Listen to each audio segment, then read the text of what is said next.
Hello friends, I am Saksham Paliwal from IIT Delhi Maths and Computing Department, currently studying in second semester first year. So आज हम सब sequence पढ़ेंगे। Sequences तो हमने last lecture में पढ़ाई। अब सब सीक्वेंस क्या होते हैं? वो सीक्वेंस के सीक्वेंस होते होंगे जैसे नाम से पता है। तो और जानने के लिए हम अभी आगे वीडियो में पढ़ेंगे।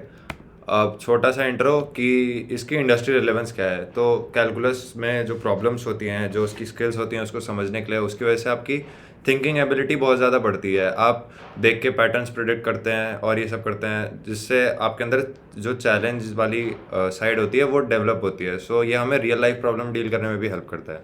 एक्सेप्ट दैट हम ये तो जानते ही हैं कि कैलकुलस एक बेसिक रिक्वायरमेंट होता है इंजीनियरिंग लाइफ में, और आपको काफ़ी सारी नई चीज़ें पता चलेंगी इस कोर्स में।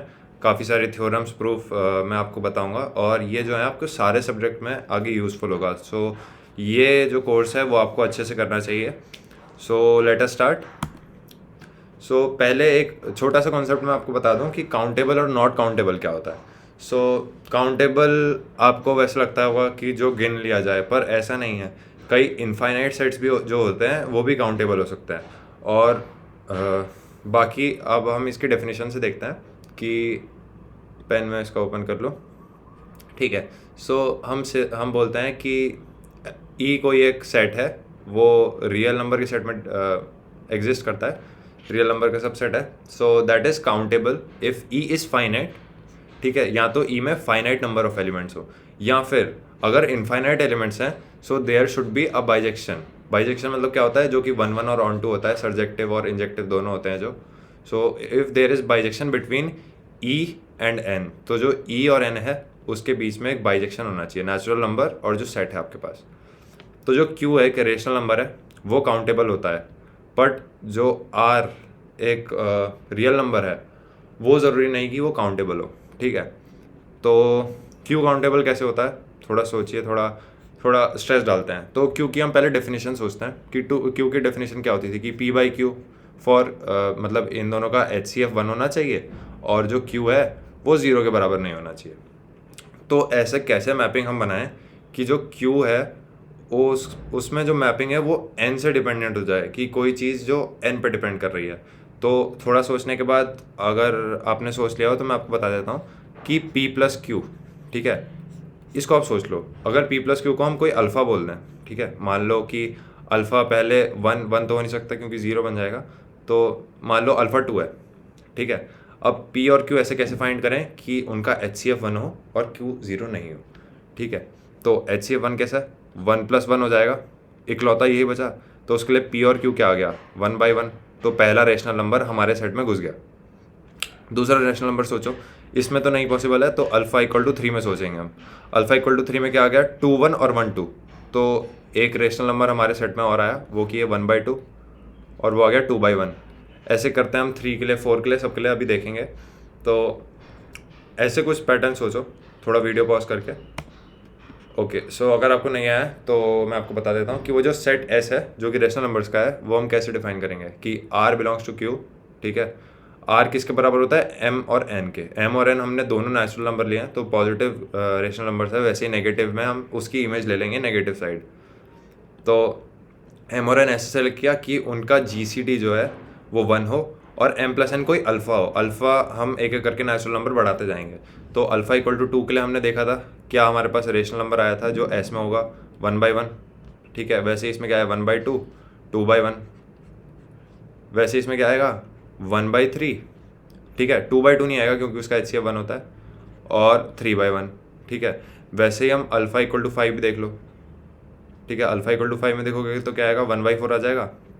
ठीक है। फिर हमारे पास आएगा टू बाई थ्री, फिर हमारे पास आएगा थ्री बाई टू, फिर हमारे पास आ जाएगा फोर बाई वन। ऐसे ही हम सारे अल्फ़ा के लिए देखेंगे, तो इसमें आप देख पाओगे कि सारे आपके रेशनल नंबर्स इसमें कंटेन हो जाएंगे। अब अल्फ़ा देखो, नेचुरल नंबर चल रहा है इसमें। सो एस जो है, एस से अल्फ़ा अगर हम देखें तो वो एक बाइजेक्शन आ गया हमारे पास कि वो वन वन ऑन टू है। सारे रेशनल नंबर हमारे इसके अंदर आ गए, और ये जो चीज़ है इससे हमें क्यू जो है वो काउंटेबल प्रूफ हो गया। अब रियल नंबर जो है वो काउंटेबल क्यों नहीं होता है? ठीक है, वैसे तो ये सिलेबस में नहीं है, पर मैं आपको हल्का सा आइडिया देने के लिए बता देता हूँ कि मान लो आपने अल्फ़ा इक्वल टू वन के लिए ऐसा कोई रियल नंबर ले लिया, 0.111, काफ़ी सारे आगे तक है। ठीक है, मतलब मान लो इन्फाइनाइट तक ही चल रहा है। तो आप अल्फ़ा इक्वल टू 2 में मान लो कि उसका ith एलिमेंट चेंज कर रहे हो, ठीक है, तो 0.11111 कोई ith एलिमेंट आपने उसका चेंज करके 2 कर दिया या उसको 5 बढ़ा दिया, 6 कर दिया मान लो, ठीक है, उससे पहले के सारे 1, उससे आगे के सारे 1, ठीक है। ऐसे ही आप अल्फ़ा इक्वल टू 2 3 4 के लिए सबके लिए करते जाओगे तो वो पैटर्न फाइनाइट ही रहेगा, लेकिन आपके जो रियल नंबर्स हैं वो ऐसे बहुत सारी चीज़ों के लिए होंगे, तो वो उससे पैटर्न सेट नहीं हो पाता है। पर हालांकि आपके कोर्स में नहीं है तो आप उसका टेंशन मत लीजिए, आर काउंटेबल नहीं होता है, ये बस देखने वाली चीज़ है। सो एग्जांपल्स में आते हैं हम कुछ जो सिलेबस हमने पढ़ लिया उसके बेसिस पे। तो a n b a sequence such that a n tends to a, ठीक है, मतलब उसकी लिमिट इन्फिनिटी पे ए है और ए एन जो है वो एक ग्रेटर देन इक्वल टू 0 है, मतलब कोई पॉजिटिव नंबर है। सो हमें ये प्रूव करना है कि रूट ए एन जो है वो रूट ए पे टेंड करता है, ठीक है। थोड़ा सा सोचते हैं इस पर, तो एक काम करते हैं, इसका थोड़ा सा सिंप्लीफाई करते हैं। तो मान लो कि ए इक्वल टू 0 है, केस 1 हम ले लेते हैं इसका। केस 1 हमने लिया कि ए इक्वल टू 0, ठीक है। सो हमारे पास था ये कि a n minus A less than 0 है, लेस देन एप्सिलन है। सो ए को हमने 0 ले लिया, इज़ लेस देन एप्सिलन, ठीक है। अब इसमें वो सारी कंडीशन तो रहेंगी कि एप्सिलन एक रियल नंबर है ग्रेटर देन 0 और there exist some capital N belonging to natural number और जो n है वो greater than equal to capital n है, ठीक है। अब क्या करोगे, आप सिंपली इसका रूट ले लो, दोनों पॉजिटिव नंबर्स हैं तो आप रूट लोगे तो क्या आएगा, रूट ए एन का mod is less than epsilon, क्योंकि ए एन पॉजिटिव दिया तो अंदर मॉड नहीं लगेगा। फिर आप इसको लिख दो under root of a n minus 0 का mod is less than under root of epsilon, sorry इधर भी रूट आएगा, ठीक है। So this will be less than under root of epsilon. तो अगेन लिमिट की डेफिनेशन से क्या आ गया कि जो लिमिट है उसकी वो 0 है। अब 0 तो रूट ए के बराबर होती ही है। तो केस 2 में हम चलते हैं, ठीक है। केस 2 ओके, इसी में देखते हैं हम। केस 2 अगर हम देखें तो अगर ए एन जो है वो सेकेंड केस में ए है, ए नॉट इक्वल टू 0 है, तो हमारे पास आएगा mod of a n minus a that is less than epsilon. अब इसको ले लो root a n square minus root a square, तो उसका फैक्टराइजेशन क्या होगा, root a n plus root a और root a n minus root a. अब root a n plus root a को एप्सिलन के नीचे ले आओ, ठीक है। तो मैं आगे सॉल्व करता हूँ इसको, आगे सॉल्व करता हूँ इधर।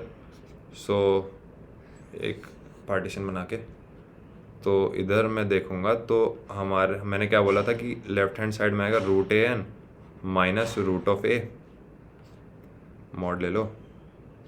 सो this will be less than epsilon over under root a n plus under root of a, ठीक है। ये आ गया। अब ये जो चीज़ है ना ये छोटी हो जाएगी epsilon over under root of a से, क्योंकि हमने डिनोमिनेटर को कम कर दिया और ये दोनों पॉजिटिव नंबर हैं। तो मान लो नीचे 2 था तो वो 1 हो गया, तो एप्सिलन बाई 2 एप्सिलन बाई 1 से तो छोटा होता ही है। सो ये चीज़ हमारे पास आ गई। सो क्या आ गया, हमारे पास आ गया कि under root of a n minus under root of a जो है, ठीक है, वो less than epsilon by root a है। अब इसको किसी एप्सिलन डैश के बराबर ले लो या फिर यहाँ पे जो एप्सिलन लिया था उसमें एप्सिलन की जगह रूट ए इंटू एप्सिलन ले लो। तो हमारे पास फाइनल रिजल्ट प्रूफ हो गया कि इसकी जो लिमिट है वो रूट ए के बराबर होती है, ठीक है। So moving on to next example, ये भी सिमिलर काइंड ऑफ प्रूफ है, एग्जांपल है। इसमें आप क्या करोगे कि हमारे पास क्या दिया हुआ है कि ए एन माइनस ए, ठीक है, इज़ लेस देन एप्सिलन है, ये तो है ही हमारे पास। A n b a sequence as a n tends to a and a n greater than 0 है, तो मॉड ए एन जो है वो मॉड ए के बराबर होगा, ठीक है भाई। तो देखो क्या करोगे इसमें, आपने वो चीज़ पढ़ी होगी कि a n minus a is greater than mod of a n minus mod of a और is less than, equal to भी लगा लो अगर बराबर हो जाए कभी, तो ए एन प्लस ए, ठीक है। ये ट्रायंगुलर इनइक्वालिटी होती है इसमें से हम ये वाला पार्ट ले लेते हैं, ठीक है, और इसके बाद इसके ऊपर एक और मॉड लगा लेते हैं क्योंकि नेगेटिव भी हो सकता है, क्या पता।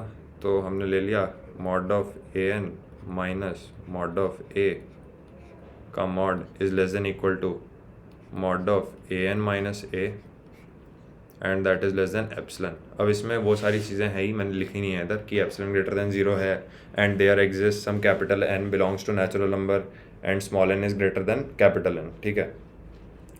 तो वो चीज़ हम देखें तो अब इन दोनों को कंपेयर करो तो हमारे पास क्या सामने आएगा कि mod of a n minus mod of a is less than epsilon.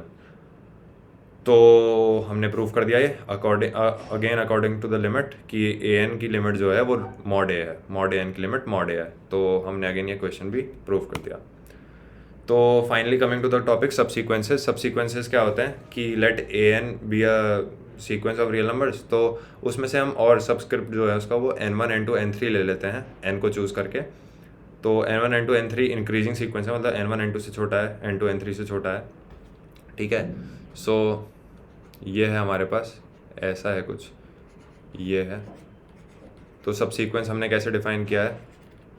सब सीक्वेंस हमने डिफ़ाइन किया है an1 comma an2 comma an3 dot dot dot dot. ये हमने बोला है कि ये एक सब सीक्वेंस है, ठीक है। सो इसका एक प्रूफ करना है हमें कि अगर एक सीक्वेंस एल पे कन्वर्ट्स कर रहा है तो प्रूव करो कि सब सीक्वेंस भी जो है वो एल पे कन्वर्ट्स करेगा, ठीक है। तो हमने बोल दिया कि सीक्वेंस कन्वर्ट्स कब करता है, ए एन माइनस एल, जब लेस देन एप्सिलॉन होता है for any n greater than capital n, और n belong to natural number है ही, n belongs to natural number है ही, और एप्सिलॉन ग्रेटर देन 0 है ही, तो उसके लिए एक एन एग्जिस्ट करता है। सो ये किसी एन ग्रेटर देन एन के लिए। तो अब हमने एक एन के चूज़ किया, एन के n1 n2 n3 में से हमने एक एन के चूज़ किया। सो चूज़ एन के सच दैट के इज़ ग्रेटर देन एन। अगर हमने ये ले लिया तो एन के जो है वो एन से बड़ा होगा, तो दिस विल इम्प्लाई कि हमारा जो ए एन के है वो भी ए एन से बड़ा होगा, मतलब ए n k minus L, sorry इसको इरेज कर देता हूँ।